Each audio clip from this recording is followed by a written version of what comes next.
Okay, folks, we'll get started. For those of you that are not aware, this is Aaron Norman. He's the principal of performance engineering out of Charlevoix and our engineering for this project. And I'm going to turn it over to him. And Aaron, if you could just start from the very beginning, from when we took phase one bids to where we are today.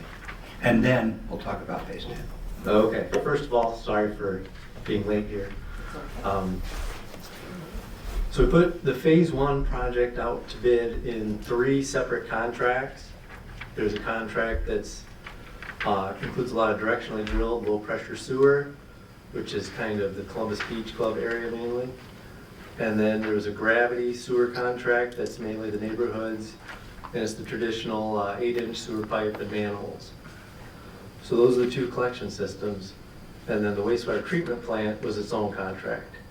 The bids were due back in March. The collection system bids came in basically on budget. The plant was over budget, and we only had 1 bidder on it. So we met with that bidder, and we started to kind of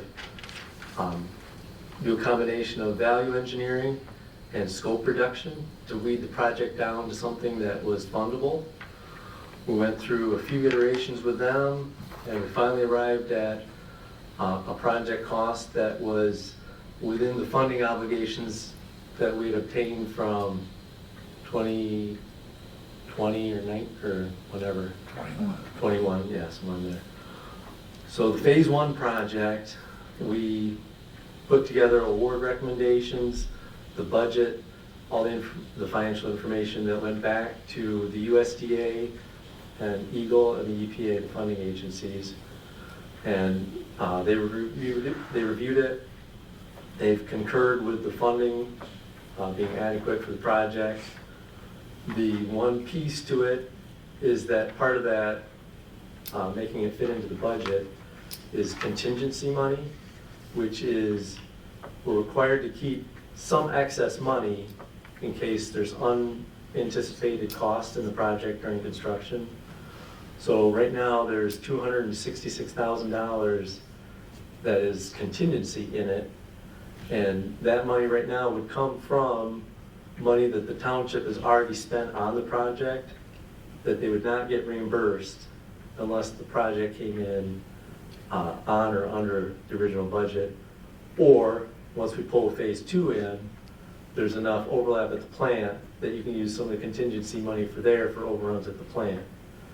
So the funding scenario through this whole thing is kind of convoluted in a good way because the township's been so successful getting grants, but it creates a little bit of a cost tracking and separation of these different items where EGLE and the USDA have some advantage in that they're not required to follow all of the EPA and the earmark requirements for Davis-Bacon prevailing wage on the labor, and then on the products, the earmarked funds require us to follow the Buy America, Build America Act standards, which have a little tighter restriction on what can be incorporated into the project than the USDA and EGLE require. They just have the American Iron and Steel. So, Could you touch on Davis-Bacon again, because that's our biggest problem. yeah, so as we found out with the plant, the Davis-Bacon wage requirements are they're a combination of the rate of pay to the employee for their labor category, and then some value that they consider fringe benefits.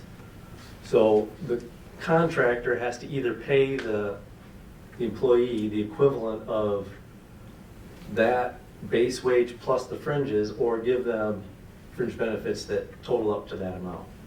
So it's some administrative cost on the documentation side, and it's also certain labor categories have a higher discrepancy between what our area actually pays and what the prevailing wage standards are. So it's several pages of different categories, and it depends what tasks. So one guy could be paid 2 different wages during the day if he is on a piece of equipment one day and he jumps off and he's assembling pipe later on in the day.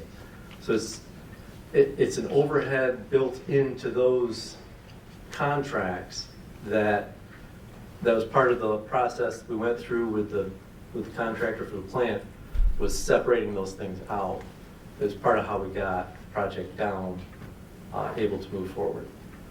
On the phase 2, the collection system work that's out to bid right now, that's all earmarked, that's all applicable to that. So that's It's going to raise our costs. it'll raise Considerably. yeah, it'll raise the cost for the same piece, for the same type of construction will cost more in the phase 2 area. So we have actual numbers from phase 1, and then we've applied what we think is an appropriate multiplier and done the budgeting that way to arrive at the estimates. But we will find out, those bids are due on June 6th. Okay. So we'll know for sure. And then you came up with, you wrote a letter to USDA. USDA responded. What's the next step? Turn this on about Yeah, so the we can next hear step is the USDA has concurred with the funding.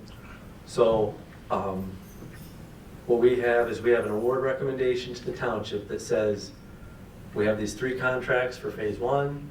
We have enough money to do all of this. We recommend that you award these 3 contracts.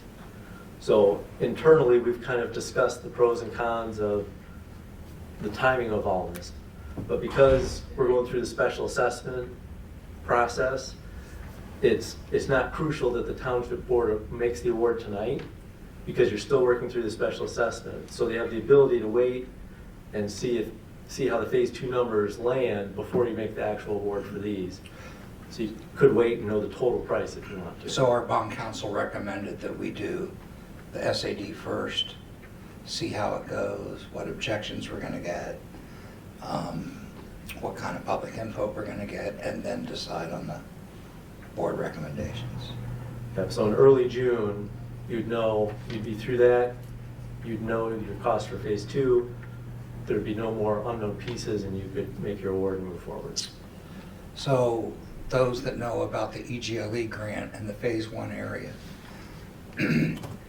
that was to be for surge tank, cost overruns, and individual hookups. We will not be able to do individual hookups because all that money is being used for cost overruns and the surge tank. That's correct.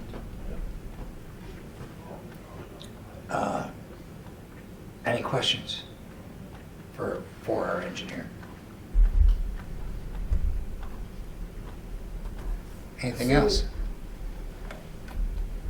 Assuming everything, I'm an old lady, Bob. No, you're not. 39 and holding. Push the button. Hold it here. Assuming that things go smoothly through June, what happens if phase 2 comes in high like phase 1 did? Is there talk about moving forward with phase 1 and spending time, because it was March to May before you resolve phase 1, so it could be another 2 months, 3 months before that would get worked out.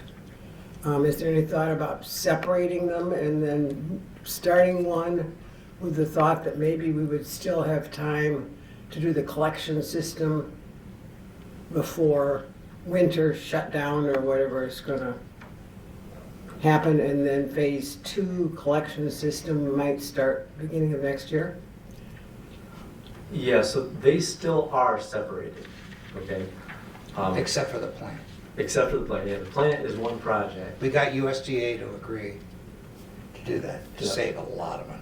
Right, and it allows you to pool all of the contingency funds into that overlap. So there's really no thought of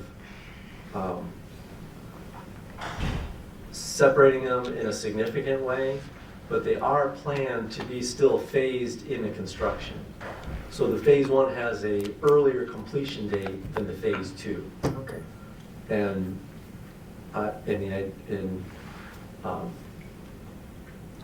But you think that the phase 2 collection system's gonna come in good, right?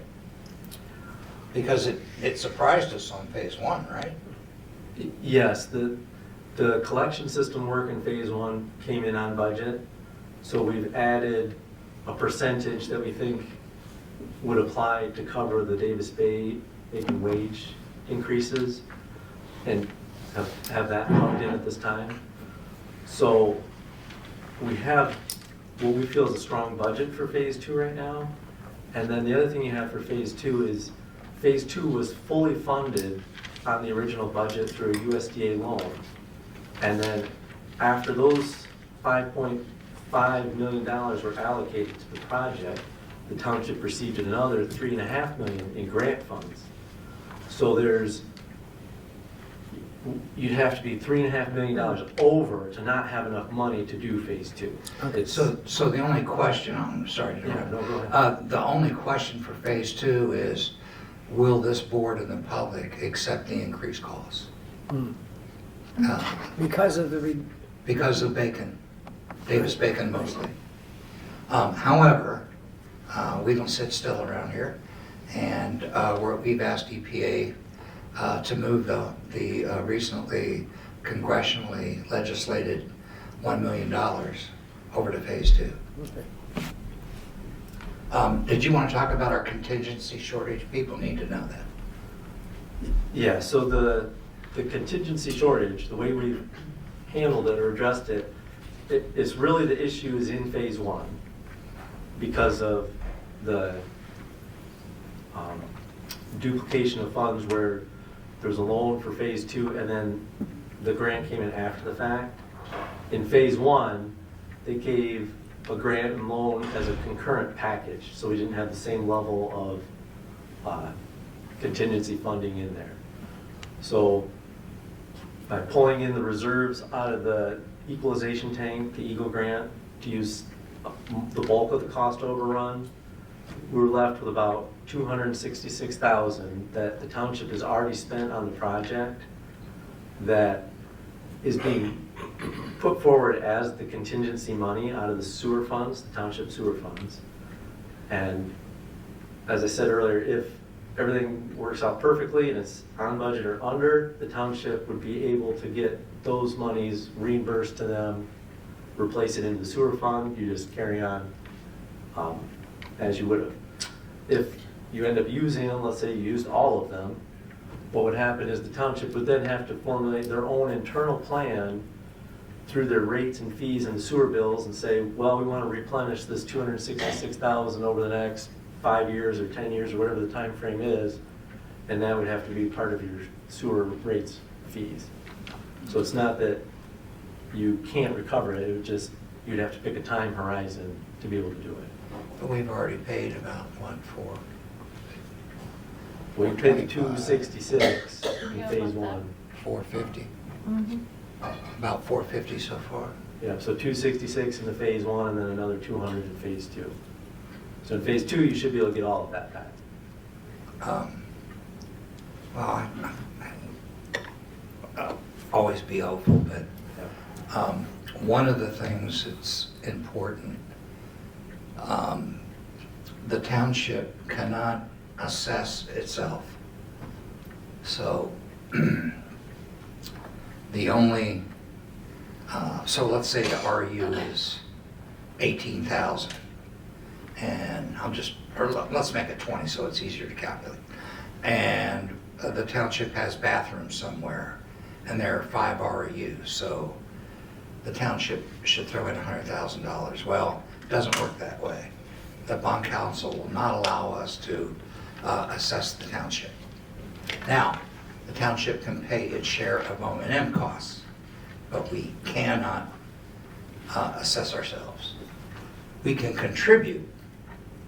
So if we wanted to contribute $100,000 in this example, Right. we could do that. So. Right, and I think that's part of You were on that call, right? Yes, yeah, and part of this issue at the end is that the original budget had, I think, 6 RUs attributed to the township park and properties. So at the 20,000, there's $120,000 that came back out. So Basically. basically. Yes, ma'am. Okay, I'm a little confused. Does that mean the public's gonna have to pay what the township has already contributed to pay them back? Is that what you're saying? Not the township as a whole, it would be sewer customers. Yeah, sewer customers, that's what I mean. So we're gonna be responsible to pay what they've already spent out? Potentially the township could formulate so the township has to keep some amount of money in reserve for emergencies and repairs in the future, right? Uh-huh. I don't know how much you have in that account, but there's minimum levels that are required to be held.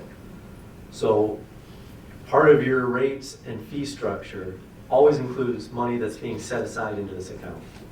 So if that number were $1.50 out of your sewer bill, it might have to be $1.75 or something, so that you pay this back over the 10 years or whatever, however the math works out for you guys. But yes, at the end of the day, these monies were spent from sewer funds and go back into the sewer funds. But it wouldn't be the general public, it would just be the people that were using the sewers to help build the sewers.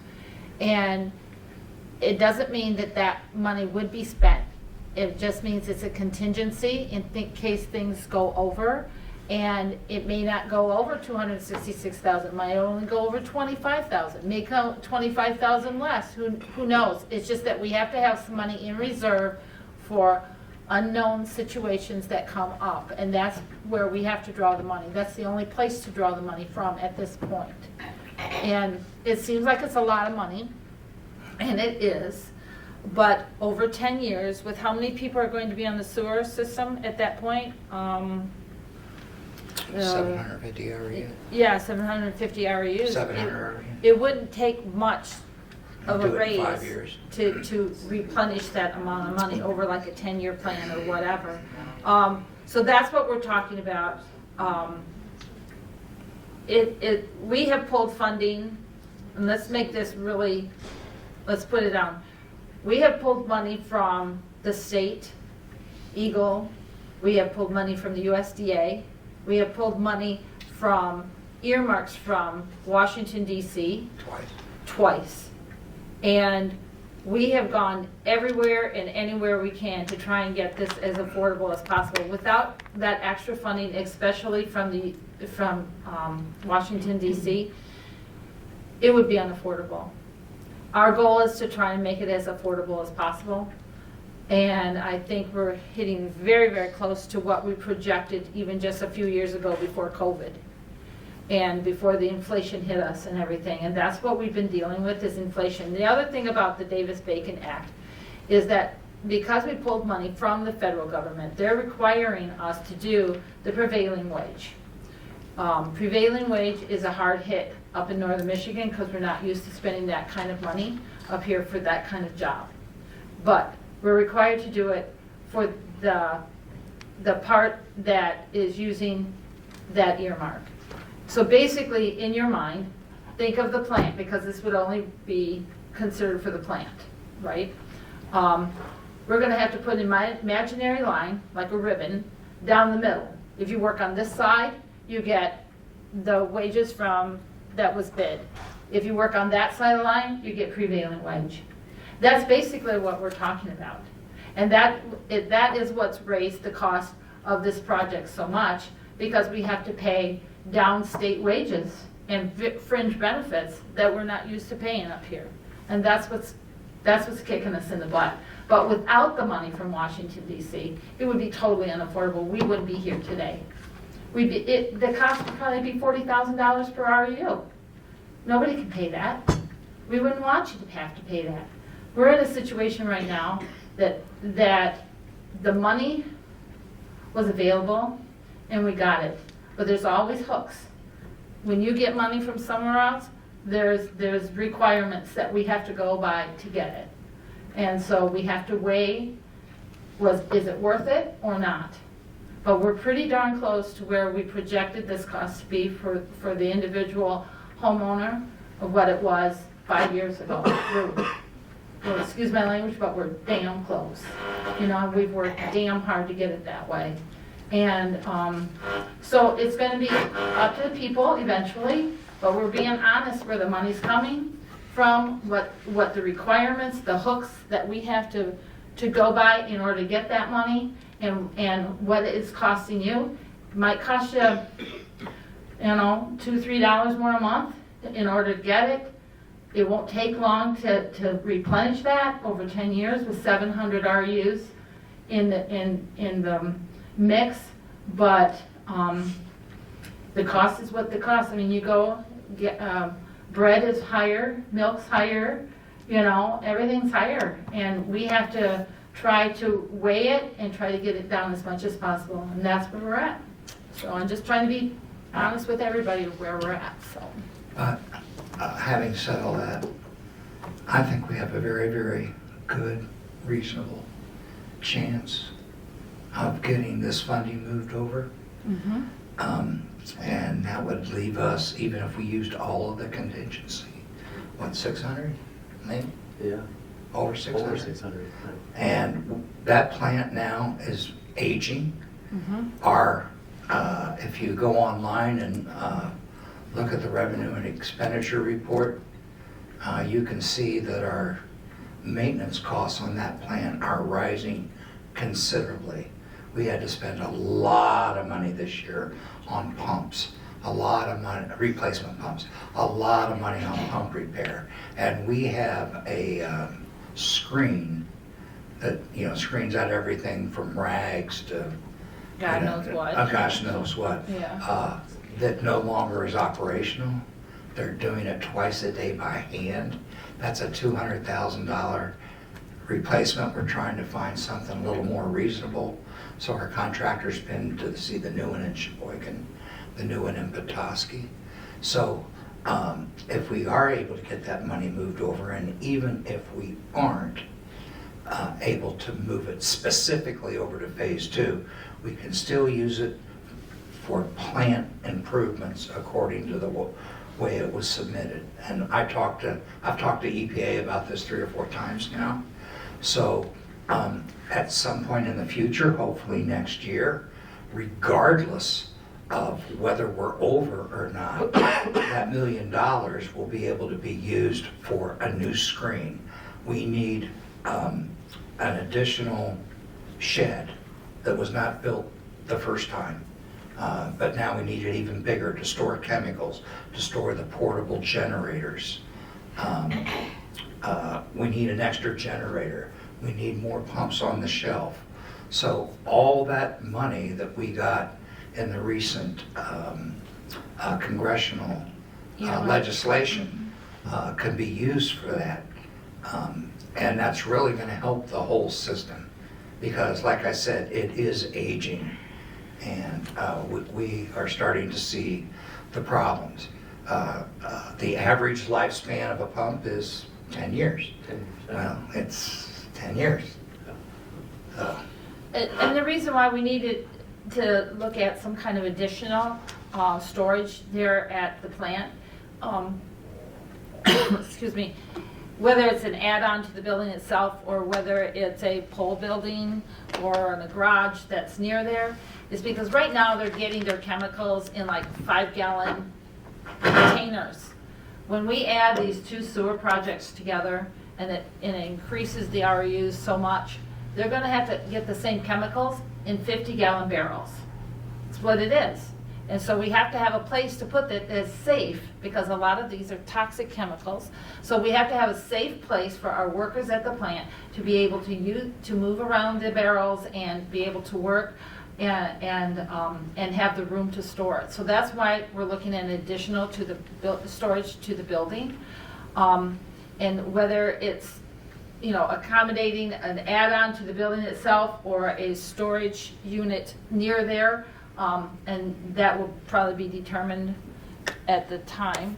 But we still need extra storage. So a lot of these things that you may think that are like extras and we can do without, we can't.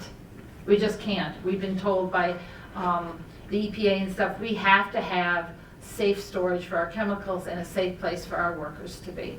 So that's something that needs to be taken into consideration as well. So just in the past 10 days, EPA opened up the application process for this $1 million earmark. And I'm ready to pounce on that as soon as I get back from my 1 week sick leave, vacation, whatever. And Sick leave. we'll put that in, but we didn't want to put it in and then withdraw it and redo it again. We want to get this information first. And it's going to probably take me, what, a month? Yeah. Probably so. But we're very hopeful that we can move that because the $1 million was earmarked for upgrades and repairs of the plant. And so we're very hopeful that they'll let us switch it over to the construction part of it, because we are adding on, we are improving, we're doing upgrades as well when we do that. According to EPA, they don't care whether it's, unlike USDA, they don't, remember what he told us, they don't care if it's phase 1, 2, or 3, it's one project. No. And if it's one project, we have a very good chance of, Yeah. we just want to be upfront with them, transparent, so we don't have a problem down the road. Exactly. I have a question. I have a Go on, there you So, go. so I have a question. Prevailing wage would not apply to homeowners that are connecting, correct? No. Correct. It does not. So don't apply. let anybody give you that line on the Our line. local guys can say local. Yeah. So if somebody comes up to, well, we have to charge prevailing wage to hook your sewer up, that's not true. Say goodbye. The other question is, so if I have a pipe coming out, so this is my house and that's the road, and my sewer comes out here now. So you would want to just, right now it goes back to the septic and about 90 degrees. Well, I would want to go this way to the road, makes sense. Yes. My well's right there. Is that a problem? You have to be 10 feet from your well. 10 feet from my well. Minimum, yeah. Oh, well, that's not bad. I thought it was 50. 50 is the standard isolation. Mhm. And so 50 normally. 50 is the Okay. standard well isolation, yeah. And so the health department has reviewed all of our plans and all the wells that are out there and the overlapping of the well envelopes with the sewers. And so we have specified a wall thickness and type of pipe that can apply to a reduction in the well isolation down to 10 feet minimum. Yeah, but how's that going to affect a private? So it's the same for your private pipe, as long as you're on the Schedule 40 and you, Okay, so I got to tell them I want Schedule 40 yep, and they'll know. And because I only have X amount. yes, you try to maximize it, obviously, but if you can't get to 50, you cross it. Aaron, do the private contractors that kind of hooked up the house to the system, do they talk with you and figure out the standards, so they're in communication with you to figure out everything, what's going on and stuff like that? Yes, the individual connections do get inspected. Yeah, but did they communicate with you on, Yes. like where you've proposed that the hookups would be and all that kind of stuff? Yes, so Okay. it will get inspected, so it'll get looked at, but By who? by us, Oh, well, on behalf of the township, right? okay. But the key is, we did these informational things early on, trying to coordinate where we're setting sewer leads. And as we're in construction, people will be talking to us more and more, is what typically happens. So the people that have not talked to us, we'll try to catch them as we're working on their road and make sure that, if we can see where their tank is, we have a pretty sound idea and we've already planned their Y in a location that we think makes sense. a lot of these pipes would have to run under existing utilities that are already underground from the pole, like cable, gas, electric. Is that hard to go under those? Or would it be easier just to put it in another part of the house? Come out of another part of the house? I mean, how hard is it to go through these? So, You know, you don't want to take a 240 volt pipe. yeah, so Oh, that's where Mystic. the bulk of that challenge is taken care of in the township project. Because all the gas mains and the telephone and fiber and all that stuff's in the right of way. We're gonna run the pipe under all that stuff and get to the property line. So the homeowner concern of all this would be where their individual gas service might Gas, run. electric, yeah. Yes. So if it runs underground, how hard is it? Are you better off just putting a pipe somewhere else away from that, even though it makes you closer? It's usually not that Not that difficult to big. do, because you're talking a small diameter pipe at that time, and the gas and the cable and these things run pretty shallow. Okay. So, And that's where Miss Dig comes involved, right? exactly, this dig, Yeah. you definitely want They're not to. always accurate. They're not always accurate, especially on a property, but you'll see where your meter is, your gas meter, and you know where it is at the main. Yeah. And Okay. they'll usually hook right on it and trace it for you. The gas should be accurate. Phone, some of that stuff, maybe a little less, but. I'd like to do a little survey while I'm here. Who's in phase one? 1, 2, 3. What's your name, sir? Jeff. Clear. Jeff. Oh, I know. Bob. Phase one. McDowell, Yeah, where at? Arthur Street. Oh, okay. You want to know where I was at. I'm here for my son, he's next door to her. Oh, okay. Near Vicky. And yes, well, yeah. So, I got your paperwork in here. I just gotta find it.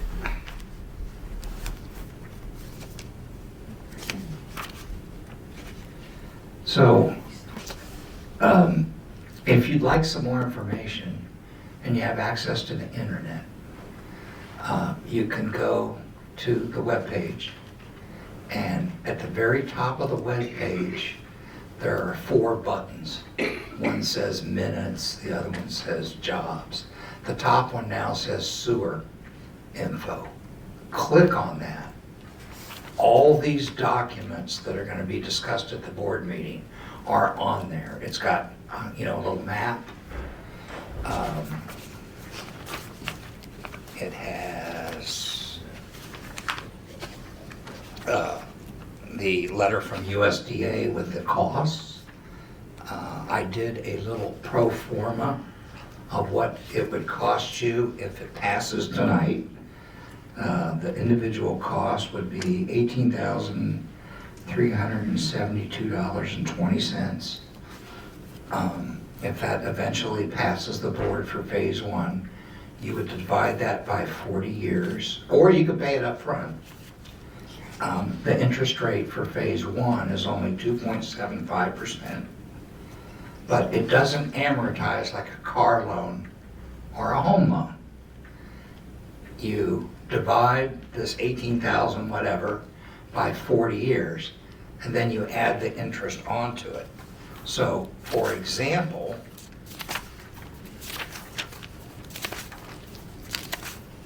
I don't have it with me right now. But for example, the first year might be $1,000. The second year may be $950. And then the last year may only be $452. So it's called the declining balance method. So it's not like a car payment where it's the same every month over 40 years. So you take 40 years divided by the 18,000 and some dollars, that's your principal, and then you pay 2.75% on the remaining balance the rest of the time. Yes, sir. Is there, do you have to dig it out for 40 years? I don't think I'm gonna be around for that long. I'm not either. Yeah, I don't think I'd want to be. One thing about that 40-year loan is that if you sell your property, it stays with the property.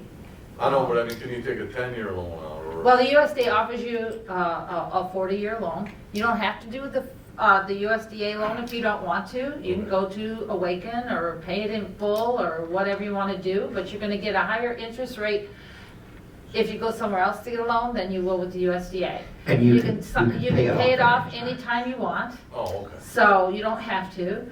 But you're only paying 2.75%. Try to get a loan for that anywhere else, you know. And so it's up to you how you want to do it. You can pay it off in 5 years if you want to. It doesn't matter. You're going to get the lower interest rate from the USDA than you will anywhere else, though. But that's completely up to you. And how many folks are in phase 2? 1, 2, 3, 4. Oh, yeah, okay, yes, ma'am. It's also possible, but we're not sure yet, that some of that $1 million could be used at the plant for phase 2 items, because right now our calculations, because of prevailing wage for phase 2, is far higher than 18,000, right? They're about 20. Yes, just shy of 20. Yeah, just shy of 20. So we want to try and keep these just as even as we can. And we're only going to have, Phase 2 is going to be more than phase 1? Yes. Did you say 20 as opposed to 18 something? yes, Yes. That's I not. thought it was I the was other thinking way That's it was not way more. exorbitant. It's just the way that the money has come out for phase 2 because they are 2 separate projects. Right. And the funding is separate. and mostly because of the prevailing And wage. prevailing wages on phase 2. And Buy America too, right? Yes. Thought it was gonna be way more than But over 40 years, it's not that big of a deal, you know, if you think about it, but. Yeah, I think I calculated instead of paying, you know, whatever that 18,000 and change was, it would be 29,000 over 40 years. So come right in. I got you. We're having a meeting, have a seat. I'll be right with you. So, in any event, any other questions that we can answer? Yes, ma'am. So the 18, what you said phase 1 is going to cost, that's it? There's no going to be any hidden agendas that you're going to come down the line and say, oh, we made a mistake, we have to add this to it, we have to add this to it? Or is this? Can I guarantee that? No, No. I can't guarantee. So this is an estimate of what you're going to pay? That's a pretty close estimate is It's what an we're, estimate. that's where we're at right now, yes. Okay. That's what we're asking for the assessment. Yeah, once it's on the Okay, so assessment, once it it's can't, on the assessment, you can't change it, right? it would take a whole separate act to change it. It would be new hearings. Let me give you a perfect example. It Okay. happened on Navinoy. On Navinoy Trail, we said it was gonna cost Right, I remember X. that, And we went out with the assessment. And then we got word from the road commission that it was, yeah. then we had to go through, because it was over the 10% of the original assessment, we had to go back and recalculate everything, send out new notices, and have another public hearing, which will be tonight. Right, And that still is not approved yet, that Navinoy project. right, right. But these are all actual bid prices known. There's no unknown. Where for phase before, it was unknown. Okay. All right, I'm just making sure because I. Now, I in don't phase, like in surprises. phase 2, we will not estimate, we will wait for the bids. Right. Well, you waited for phase 1's bids. Right, So and we you're will doing wait. the same process. Right. Any other questions? Yes, ma'am. Kind of an off No, it's fine. the grid question. How long of a project is this going to be as far as time-wise? Like, if you started in July or Okay. whatever year? Let's start this way. If all the stars were aligned and the northern lights didn't interfere with GPS, what could we expect? When? I won't hold Yeah. you to it. but Yeah, I mean, that's what I do. the plan is that construction will start here late summer, early fall. Okay? The key is that the plant comes online before a lot of the collection system stuff's ready to come on. And then what we've done is, so we've set completion dates accordingly. So the completion date for the plant is like May 25. The completion date for the collection system in phase 1 is August 25, and then the completion for phase 2 is the following spring, like May 26. So it's set to be staggered. They might be all working on different things at the same time But concurrently. will it take that long, really? It won't necessarily take that long, but part of my opinion, how we got good pricing in the collection system work is giving these contractors a pretty wide window to say, I can obligate myself to this and still handle these other things that come up, so that we got a lot of interest in that. So to answer your question, here's another thing for you. Let's say that July 2025, everything's ready to go, and you can flush your toilet, if you were hooked up. We have to run an ad, I think twice. We have to give public notice on our website, out here, and in the newspaper, to say, the sewer system is operational. You then have 1 year to hook up. Oh. Now- So it's not gonna be like this mad rush, No, everybody. well, Some people probably will. some people will, It would be good. but you will have to pay your assessment. You do not pay, correct me if I'm wrong, You're you correct. do not have to pay your O&M, your quarterly sewer cost until you hook up.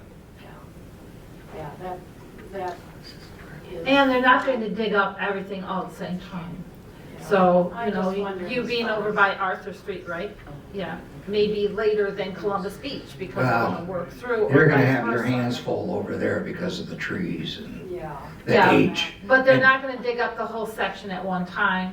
They're going to do it block by block, road by road. Spending my summers up there when I was a kid, I can tell you, there are more pipes down there that we Yeah. don't know about. There's all sorts of little surprises, I think, under all of our yards. Yes. But, yeah, no, I was thinking more, I was trying to figure, say if it's a 9-month, basically 9-month to a year project of getting all these in, how many man hours are being total? Well, we got some veterans here. Sue Fisher's here and Sally's here, and they went through this the last time. Do you have anything you want to add that people might want to plan for or be surprised about? I do have a question. Will the drawings have the mark where the hookup will propose to be? Yes, we've shown where people we've talked to, we put it where they want it, and people that we have not talked to, we've tried to find where we think their septic tank is and lined it up for them. Yes, ma'am. So phase 1 will probably not be started until next summer, 2025?